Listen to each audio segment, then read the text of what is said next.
Welcome to day 6 of the Crolympic Games, and we have a special treat in store for all of you today. You see, there are some crochet events that are so large in scale, they actually exceed the limits of Skein Spider Stadium. The cross-country crochet challenge is one such event. Here's what happened. Knowing the goal of the cross-country is to crochet as much as one can within a single round trip, our crochet competitor gathered all her supplies the night before to ensure she'd be properly prepared for the next day's event.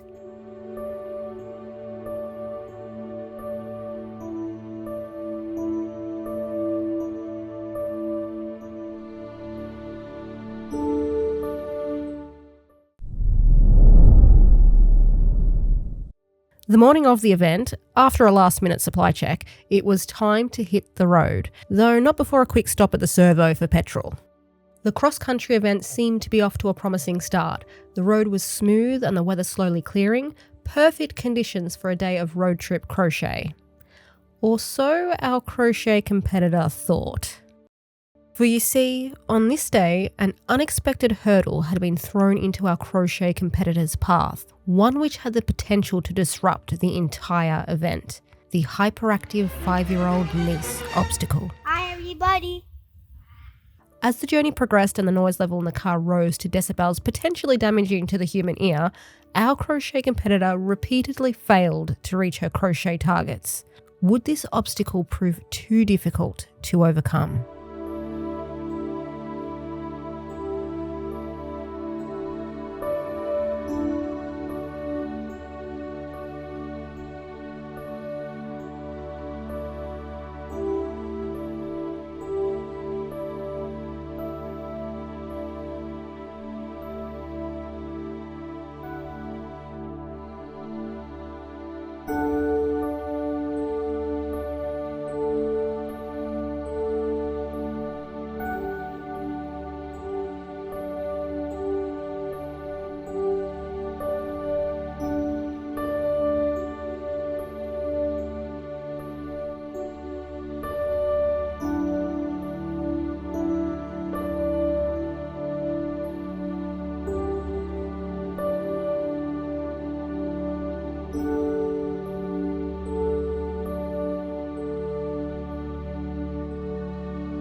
Welcome home, everyone. I will give you a bit of a tour later, but for now, you know what, actually, I'm excited to be able to work with natural light. I've got a big window here. I've got another large window over there.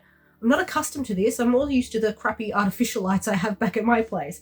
But anyway, let's not worry about that now.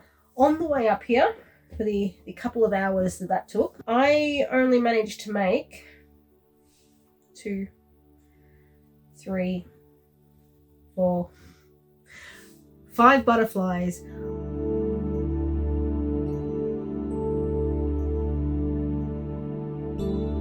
I'm going to blame my niece for this one because we brought her up here with us and I love that kid, but by God, she does not shut up. She is a chatterbox of epic proportions. So I'm going to try and make up for lost time and get some more crocheted during the day. At least that's what I'm going to try and do. History suggests that I'm going to get very distracted very easily up here. There's always plenty to do. But this, honestly, for the rest of this challenge, I've worked really hard. I've put a lot of effort into my challenges. I've done a lot of sort of larger-ish projects, and I think this one, I'm aiming for it to be the the chill project. Just a little bit casual to give myself a bit of a break from all the other stuff that I've been working on. But before I even get to crocheting, I might take you guys on a mini tour. Come on, let's go. Despite her best intentions, our crochet competitor did not achieve much during the first half of the event. Instead, she allowed herself to become distracted by nature.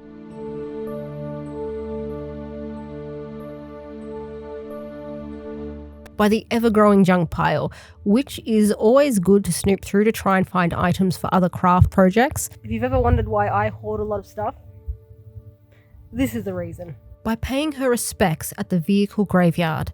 I would not recommend going in there now. Nature has reclaimed it, and so have 700 million spiders. By her dad's own artwork.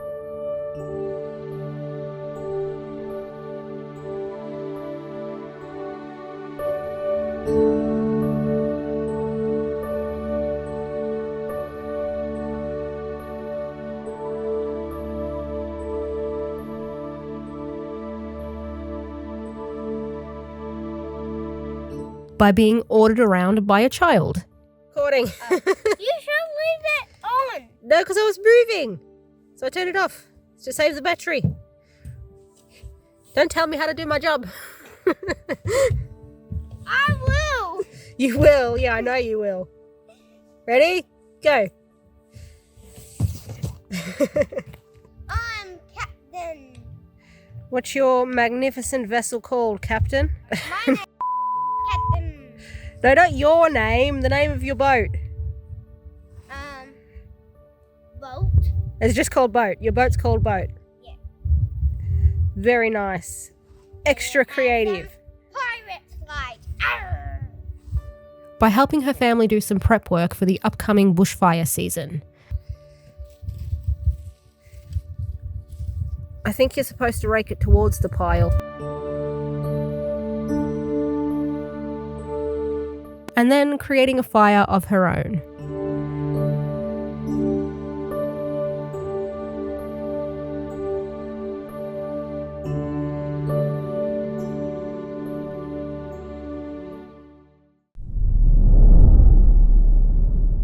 While the first half of the event was certainly a bust, our crochet competitor made up for it in the second half. Turns out she had a few minutes to spare because her niece had some issues she needed to work through.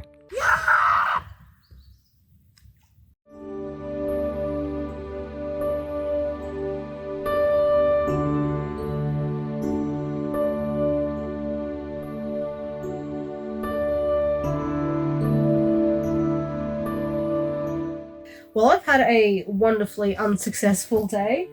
All I managed to get crocheted was one butterfly each of the other colours that I plan to use in my future project. You saw the light purples this morning. And yeah, all I've done since then is a white, a dark grey, a lighter grey, a dark purple, and a medium purple. I'm going to blame this one on my niece. She distracted me, and I think she discovered that she likes being on camera, so that was fun. Because it is coming into night time now, well, I mean, technically it's only, 4-ish o'clock, but because it's winter here, it gets dark very early. So that means she's going to be going to bed, which gives me at least a few hours to work on some more of these. I was planning to do some tomorrow as well when I get up in the morning, but I think our plans have changed, so I probably won't have time at all to crochet tomorrow. Unfortunate, but maybe I can do some in the car on the way home. I would say providing my niece shuts up, but I already know that's not going to happen. But at least for this challenge, I didn't have a set number I wanted to get to. I just had to crochet cross country, and I've sort of done that so far, I guess. I'm going to say I have anyway. I'll put you all back in there, because the last thing I want to do is actually leave anything up here. Okay, and I think I'm gonna chuck a movie on and do some crocheting.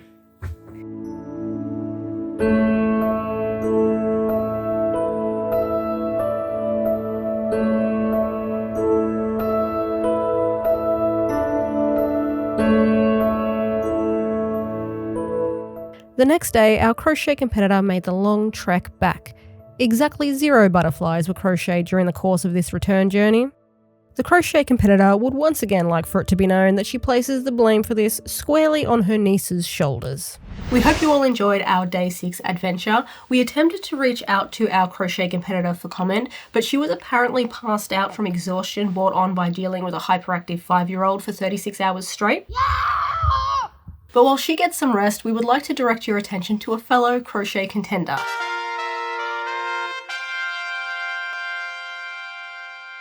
And today on the hookup, we are featuring the creator, Creation Isabelle. And she says, I started crocheting 4 years ago and I started doing events like Otakuthon last year. And I just started making my patterns this year. Well, that was relatively short and sweet, but all of Creation Isabelle's links are down in the description. So is a link to a Google form if you would like to apply for the hookup for yourself. And now we can get back to the closing of day 6 of the Crolympics. Thank you all for watching. Sadly, the Crolympic Games is almost at an end, but we hope you'll join us tomorrow for our 7th and final day of competition. This is Notley and Roboraptor signing off. Goodbye for now.